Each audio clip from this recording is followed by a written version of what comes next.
Whoa, falling. This is the Giorgio Armani Power Fabric Longwear High Cover Foundation. This foundation is beautiful. It has a super pretty finish. It is very long wearing. It's great as a mix-in. So you can add this to other foundations to just add more coverage, add that longevity, but it does it in a very comfortable, light on the skin way. The negatives is that the color range sucks. This is in the shade 4.5. I have difficulty finding my shade because I have a lot of like yellowy olive undertones. I've tried 6.5 and I've tried 7 and they both pulled pink and like orange-ish. 4.5 is definitely the yellowest I could get with this foundation. I definitely have to use it as a mix-in because it is too light for me. I think it is a really nice foundation, but provided you can find your match. What was not a bummer though was the Laura Mercier Flawless Fusion Ultra Longwear Foundation. Medium to full coverage, super, super, super lightweight, and just blurs and perfects the skin so beautifully. If you're using a beauty blender, it applies beautifully, but rather than just bouncing it on the skin, you want to use kind of swiping, rolling motions because pulling the foundation is what really helps it to set seamlessly. And once it sets, even before you use a powder, if you do use powder, it feels, I don't know why I'm touching my face, I have a lot of powder on it, but it feels super smooth, not sticky in the least. It almost dries down to a hydrating powder finish. It comes with a pump, however, it doesn't pump out a ton of product per pump. This is actually one pump of product. On my whole face today, I have used 2 pumps, probably 2.5 actually. So if you feel like you are just using a couple more pumps than you usually do with another foundation, don't let that freak you out. But it's nice because you can really control it and you're not wasting a lot of product. It is beautifully buildable, so you can really get that flawless finish. I have had it on now for maybe like 5 hours. There is like the tiniest bit of creasing right here around my nose, but like barely anything, which by now for a lot of other foundations, like my nose area is just, it's done. Like it's not ready for public. This here is the Dior Forever Undercover Concealer. I have mine in the shade 21. It is a comfortable, lightweight concealer and it does add a lot of luminosity, but it is not super full coverage. So if you have incredibly dark under eye circles, color correct, or use this with a more full coverage concealer, it blends out really nicely. It is very long wearing and it just feels really nice on the skin. No complaints here. Under my eyes, it doesn't crease. If you have dry under eyes, don't use this under your eyes. Or give it a shot with a very hydrating under eye cream, just because I think if you have drier under eyes, it can be a little drying, and then you're gonna run into an issue of it emphasizing fine lines and texture. The finish of it is that Dior Forever finish where it's almost like a velvet matte, semi-powdery dry down. This powder is awesome. It's the Urban Decay Velvetizer powder.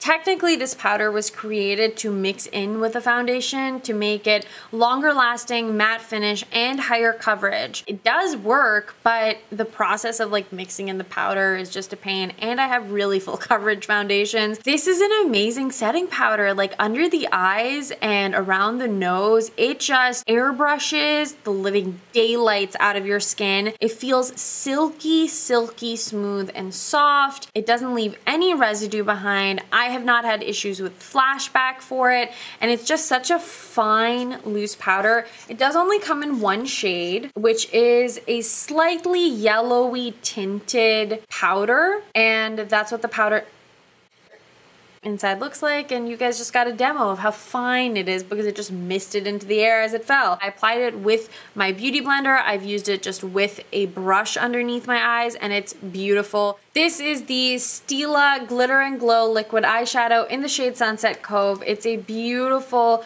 super light lilac-y lavender shade with gold and green and blue iridescent shimmer running through it. These are beautiful eyeshadows in general, just to add a really intense pop on top of an eyeshadow or just all over the lid as like an iridescent flash of color. And once they set down, they do dry down to like almost a powdery finish, so they're pretty long wearing. Okay, so I have a bunch of these Becca Light Chaser highlighters for face and eye. These are basically iridescent duochrome powders that you can use for face or eye or any way you'd really like. They came out with these and also lip glosses, which I will show you in a moment. So the size of these compacts is smaller. These are the blush sizes, I'm pretty sure. So this one is Pearl Flashes Gold, and it is exactly that. These are gonna look very different person to person because these really play on your natural skin tone, so they will shift accordingly. So this is how Pearl Flashes Gold looks on me. I mean, it's pretty much straight up gold. It doesn't look pearly at all. It's definitely more of an intense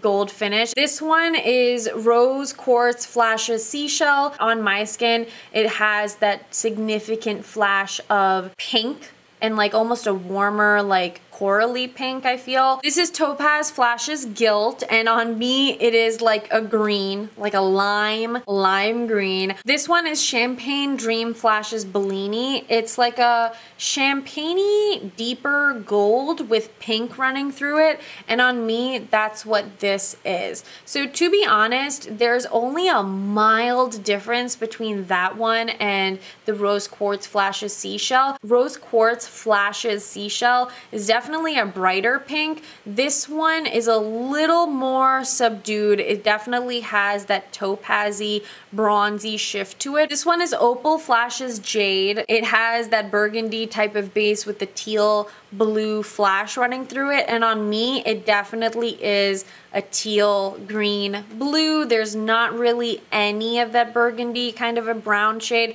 unless I tilt it all the way back, and then you can see kind of just a flash of that shade. Having that brown base, although it's not super obvious, is going to help make this a little more wearable and adjustable skin tone to skin tone. But if you have really fair skin, I would be a little bit cautious with that brown base and having it look too pigmented on your skin. This one is my favorite. It's Amethyst Flashes Geode, and on the skin it is just a bright, shocking pink purpley shade. This one is going to be super stunning on anyone around my skin tone, all the way to deep skin tones. And actually, let's just pop some on. So you can make it as subtle or as intense as you'd like. And on the skin, based on your skin tone, again, it's gonna show up a little bit differently. So hand in hand with the highlighters, Becca came out with these liquid crystal lip toppers, glow glosses. These were just the 4 that I picked up because they were the 4 that I was gonna wear the most often. These are essentially the highlighters in a gloss form. So they have a base color and then they have an iridescence of glitter running through it, so it flashes different colors once it's on. This is gonna change, again, person to person, but because it is a lip gloss, it will also change depending on the color you put underneath it. So you can put certain colors underneath certain glosses to amplify a certain shade in them. This one is Pearl with Gold. It's Pearl X Gold technically, but I'm gonna say with because saying X sounds weird. This is what it looks like in the tube, and then on me it is a gloss with a true gold iridescent shift to it. Kind of smells like baby shampoo or like baby powder. This is Rose Quartz and Seashell, and this is what the gloss actually looks like on me. It is a really pretty gloss. I love, again, that flash of pink. It just looks really nice. It's an effortless gloss to put on. So this is Champagne Dream and Bellini, and the gloss on me is this one right here. So you have that pinky corally orange shift with some gold, and it is another really pretty gloss. And this last one is Amethyst and Geode. The gloss shows up a lot more blue toned on me, and it has that lavender lilac-y undertone, which is really pretty. The texture of these glosses is kind of thicker, but it's like a balm, so it's not a sticky, gloopy thickness. I also feel like the heaviness of the texture allows it to last longer on the lips. Plus, since there's that glitter running through it, it actually looks like you always have have something on your lips even once the actual gloss wears off, because the glitter kind of stays as residue on the lips, so you still get that flash of color. Milk Beauty came out with their holographic lip glosses. This is in the shade Mars. Mars is a really beautiful gold that flashes hot pink, which you can probably already tell is totally up my alley. The texture of this lip gloss is so different from the Becca ones. It's really lightweight. It doesn't feel sticky or goopy or heavy on the lips at all. And you can do the same thing with pairing it with other lip colors to enhance the lip color or the lip gloss. I'm actually gonna pop some on right now. This one has kind of like a citrusy vanilla scent. I have all lip products left for you guys and a couple Bite Beauty things. So the first one is this lipstick in the shade Thistle. This is their Amuse Bouche lipsticks. I love this Thistle color because it's like a gray mauve shade. It's a beautiful creamy matte velvet finish. It's very comfortable on the lips, but it also is long wearing. What's cool about Bite Beauty, if you did not know, is that all of their ingredients are actually food grade. So we, over the course of our lives, consume some extremely ridiculous amount of lip product, and we're just eating all those chemicals and trying to digest them. So by all their ingredients being food grade, you can actually technically just chomp into the whole lipstick, swallow it, and nothing bad will happen to you because it's all food grade. It is super, super pigmented, as you just saw, and if you like blot it and layer it, it is incredibly long wearing. Bite recently came out with their liquefied lipsticks, and I have this one in the shade Cava. It is similar to Thistle, except lighter. It is pretty much exactly what I just said. It's kind of like a gray, mauvey, purple, lighter nude. The liquefied lipsticks are not your typical liquid lipstick. They have a kind of glossy finish that over time does wear down into a more just creamy finish. They feel like a cream on the lips. They are really hydrating. It's not going to last as long as your liquid lipstick would, but for a super, super comfortable formula, plus all those food grade ingredient items, this is a great option. I have 3 of the newer Bite Beauty lip liners. So I have shade number 50, which is very similar to Cava and Thistle. Actually, it's pretty much like exactly like Thistle, but in a lip liner formula. This one is number 86. It's like a real bubblegum pink shade, but I feel like it's very flattering on medium to deeper skin tones. Usually like super pink Barbie bubblegum shades don't really work for me, like they just look too pale on me. But this one I feel has enough opacity and enough color and depth to it that it's gonna give you the same effect, but without being too light. If you wanted a more intense color, this here is 74. It's basically just like a blood orange, more neon-ish kind of a color. This color looks amazing on everyone, but especially if you have yellowy olive undertones, no matter if you are fair, medium, or deep skin toned, this type of orange red that's a little bit brighter looks so stunning. These lip liners from Bite Beauty are also just amazing quality lip liners. They are wooden, you do have to sharpen them, but I like that because the wood helps preserve the formula from top to end, so you're not getting drier as you get down and you're not wasting any of it. Plus, the Bite Beauty lip liners are really, really creamy. They are long wearing, they are comfortable on the lips. This beauty here is one of the new lipsticks from Hourglass. Does this not look like the coolest metal weapon slash designer accessory ever? They're actually refillable. So once you buy the outside of the lipstick, you can buy just the refills of any color you'd like, take it out, pop it back in, and you are good to go. There's also a price difference between all of it and then just the refill cartridge. It is a super tiny lipstick, but I really like that because you can get right into the Cupid's bow and the natural shape of your lips and create a really precise line without the use of a lip liner. I have the shade One Day. It is just the perfect like pinky nude mauve neutral shade. I just swatched it here and my camera died, so let me swatch it again. One swipe.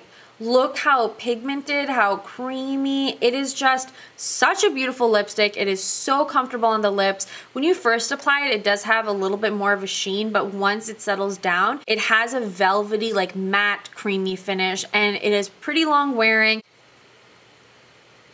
It's just such a pretty nude color, and I put it on top of all the other lip glosses that I had on previously, so just so you guys know. They have amazing shades, tons of different colors, and I can only assume that they're gonna keep expanding the shade range, which is very nice. This is the Rouge Dior Liquid, which is basically the liquid lipstick from Dior. They released a whole line of liquid lipsticks in a couple different finishes, and this one that I have is in the shade 614 Jungle Matte. The packaging is beautiful. It kind of looks like the lip glosses, except the entire thing is navy, and then you get a little clear piece right here to see what the color actually looks like in the tube. So Jungle is this right here. It's a warmer nude. There definitely is that strong like terracotta brown depth to it. The formula is not drying at all. It is very long wearing. It doesn't stick like glue, but that's not something that really bothers me because it feels really comfortable. It is fairly long wearing and it's easy to reapply and it layers really nicely. This is new from Kat Von D. It is her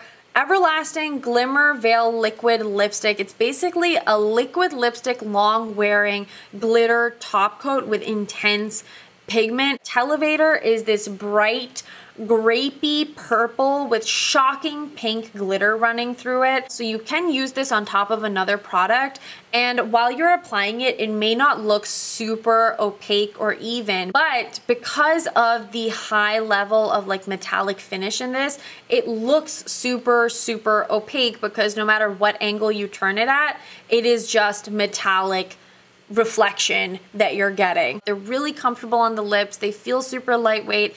If you feel like you want this, but you don't want it to be matte or you don't care if it's like a matte finish, you can totally put a clear lip gloss or a chapstick on top or underneath it so that you are hydrated, but you still get this effect. The last items I have to share for today's haul are from Ciate London, and they are the Glitter Flip Liquid Lipsticks. So these are essentially liquid lipsticks that when you apply them, they have a matte metallic finish, and then once they dry down, if you press your lips together and like keep pressing them together, it releases a crazy amount of multicolor glitter in the liquid lipstick. The three colors that I have here are Fortune, Iconic, and Candy. So Fortune is a eggplanty purple with a ton of multicolor glitter inside it. Iconic is a navy with a lot of purple running through it. And then Candy is a pinky mauve shade